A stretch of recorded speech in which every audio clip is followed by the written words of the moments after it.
everybody. NC4 Excel, North Carolina for extreme lovers, and I'm not. This is Dom, the darling old man. I made the title for this, I want to be a park activator. What do I do? And first of all, please, we're not laughing at you. We're sharing knowledge with you. And we want you to understand a lot of those things, questions you have are very legitimate. But let's put things in perspective here a little bit. So you want to be a park activator. We want you to. We want you to go out and have fun. One of the first things we want you really to do is take a step back and start doing some listening first. Listen to how the activators work. Each one of us is different. Listen how they talk. Listen to the Facebook page sometimes on the post on the different logging programs that are available. There's no one perfect program. Some of us like other programs better than other programs. Some of us do paper logging. I do paper logging and I go to N3FJP. That's what I prefer. But for you, a new person who wants to get out there, you live in a neighborhood and there's a park 4 or 5 miles away, and you're wondering, how come I don't have a park entity? Everything points back to a little thing called read the frequently asked questions. Really, in all reality, what we'd like for you to do is to take the time to read it. Since you signed up for Parks on the Air, there's a screen that pops up, and we call it like the spotting page, or you can click on the awards or click on my log. And that's a great page to play around with. But on that page, if you will scroll down to the very bottom left-hand side, you'll see where it says parksontheair.com. Click on it. Yep, click on it. Now it's going to take you to another page that'll help you on certain questioned areas. I'm going to try to answer some just to help you along, but please do not feel that anybody's picking on you in any way. We were all new at once, and some of us old people, we forgot what it was like when we were new. And we may come across as a little harsh or rough around the edges, and we apologize. I'll apologize up front because I don't think anybody really wants to be classified as an ugly POTA ambassador. But if you're close to a park and you think it should be on the parks list, well, we have over 53,000 parks now between the United States and our foreign countries. Over 11,000 in the United States alone. So parks, some areas have a lot more, some have very few between each other. So what happens is the park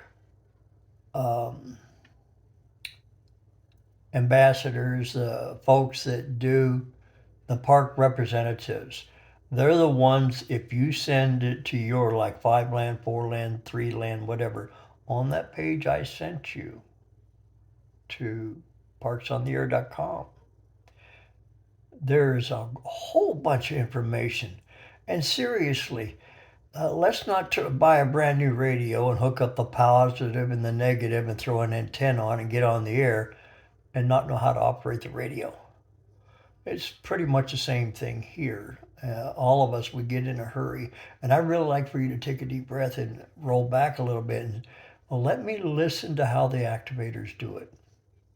Just listen. Every one of us is different. Let me listen how the hunters, that's the people chasing the parks, do it. There's many of us YouTubers that have informational YouTubes that are there to help you. They're not there to pick on you. If you go to my page, you can laugh at me with me. I try to make them very simple, down to earth. ABC probably upset people because I do it that way, but that's how I learned, so I like to share it that way while I can. But that park that's around the corner, if it's not got a park number in the POTA listing, It's not a park that you can activate as a park. You can recommend it. Once you recommend it to your mapping coordinator for your call area, then sit back, wait, see if it becomes. There's criteria that you will not understand, especially if you're brand new, that has to be met before a park can become a park in POTA. Okay? Second thing, if you're working somebody as a hunter and you're at the house, you don't have to create a log for them, okay? You do nothing but work them over and over and over, because there's many different achievements that you'll achieve. As time progresses, you'll learn. You'll realize when you check my awards and say, oh, I didn't know I got that. That's the other side of what we do. Parks on the Air is extremely large and getting extremely larger again. And it takes people like you who are joining the group, joining the ranks, and wanting to get out there. The yellow dot on the map, let's clear that up. The yellow dot is not where you activate from. That tells you where the park is located. And the park has boundaries that you have to be with inside the boundary. And if you're an activator and you want to go out there, that means all your antenna, all your transmitter, and yourself all inside the confines of the park. You can't do it remote from home. That ain't going to work. It doesn't meet the criteria. You have twofers and threefers. That's where two parks overlap, not but next to each other, but actually overlap each other. And trailheads have a 100 foot from the trailhead, and you can operate that as a two for three for etc. The trailheads, depending on the state, might go through 6, 7, 8, 9 states for that trail. But see, that's more reading. That's more taking a look at it. Don't let the reading scare you. The reading answers questions. Okay? When you're out logging as an activator, if somebody's in two parks, make two contacts. I would suggest doing it on paper until you get comfortable with your device or a software program that you use. N3FJP at present, if you're in two parks, I'm going to make two entries. I hit the enter after the first contact, hit the enter and change the park number on the second contact. But I do all mine on paper, so it's easy for me to do at home. But I still make 2 lines, 3 lines, 4 lines, whatever, how many parks you have, and I write the park numbers down. Now, there is no best antenna per se. It's whatever you're comfortable with. I like the NPED. There are many who like the Buddy Pole. There are many who like the Wolf River. There are many who like a Slinky. It depends on the individual's like. So if you're out trying to find what is the best, you don't have to buy the best. Buy what's available, experiment, and get ready to probably buy some more as you move up and learn. I run an ATOS in the car because when it's wet outside, I don't want to climb on the side of the car to get up and put my hamstick on because I want to change bands. So that's why I spent the money on all the hamsticks. But then I turn around and spent the money for the ATOS because I'm 70 plus years old and it gets kind of hard to lift this old body up on the side of the car. So I make it convenient for me. But when I first started, I weren't going to spend no $400 on no antenna. Are you kidding me? Well, as time progresses, you will justify what you spent your money on. QRP is 10 whiskeys and 20 whiskeys. All depends on how some people say it. QRP to me is not 10 whiskeys, but I'm not going to argue with anybody. That's up to them. If you're out trying to activate a park on QRP, you may find some difficulty because you're not being heard by a lot.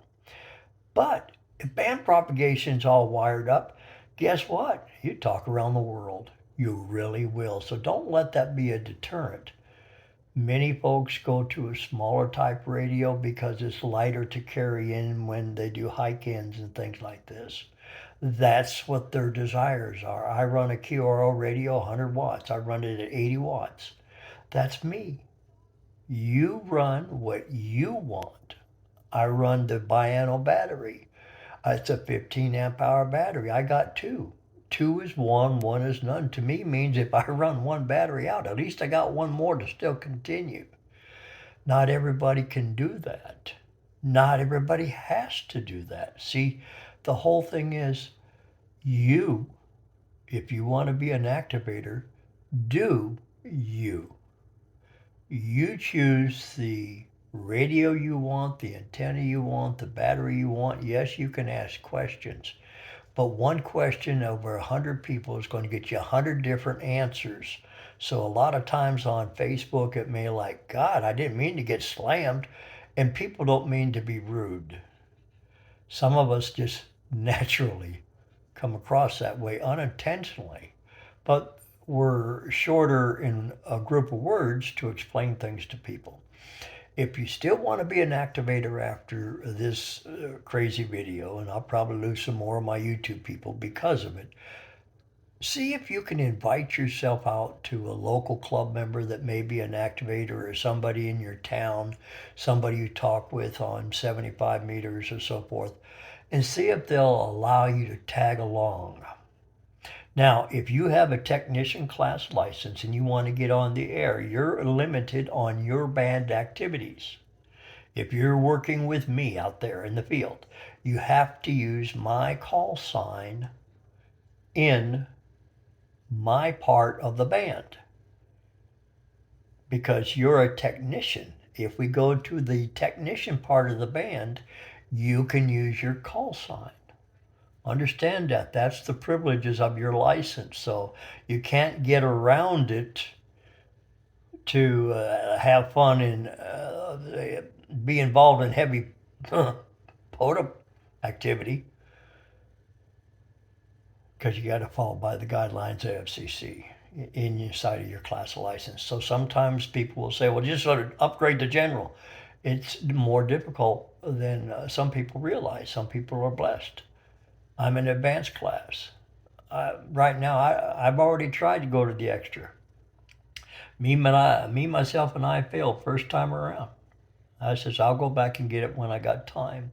My time element is called Parks on the Air because I enjoy it that immensely. I enjoy going out and activating the parks. I enjoy trying to help people. And I hope that you understand people are not picking on you when they're sharp with some of their answers, but please take some time to listen. That means listen on the bands, listen to other activators, listen to other hunters, how they do it. If somebody's got 3 or 4 operators and they say all 3 operators, they have already given the operators call signs, and many times the operators will swap off back and forth so that each one of them's voice is heard and we know it's a legitimate contact. POTA is on an honorary system. If somebody's got to lie to have fun, we really don't need those kind of people around anyways. But the thing is, you will sometimes see in your log 5 contacts and you didn't work but one person because there might have been 5 operators and all 5 operators uploaded the log. And the activation might have been running very fast and you never heard that there was 5 ops. Or you worked and thought it was one park because that's all you've seen on the spotting page. But you did not see the other incident of the other parks, so you didn't know it. There you go, my friends. This is a little input to help you out. I hope that it makes sense for you. If you have questions, ask on my YouTube or any other Parks on the Air YouTube people. Ask and they will be glad to take care and answer your questions. Reach out and some of us will be more than glad to help, but we can't read your minds. But you don't have to be like us, be you. November Charlie 4 X-Ray Lima, NC4XL, North Carolina for Extreme Lovers. Welcome to Parks on the Air.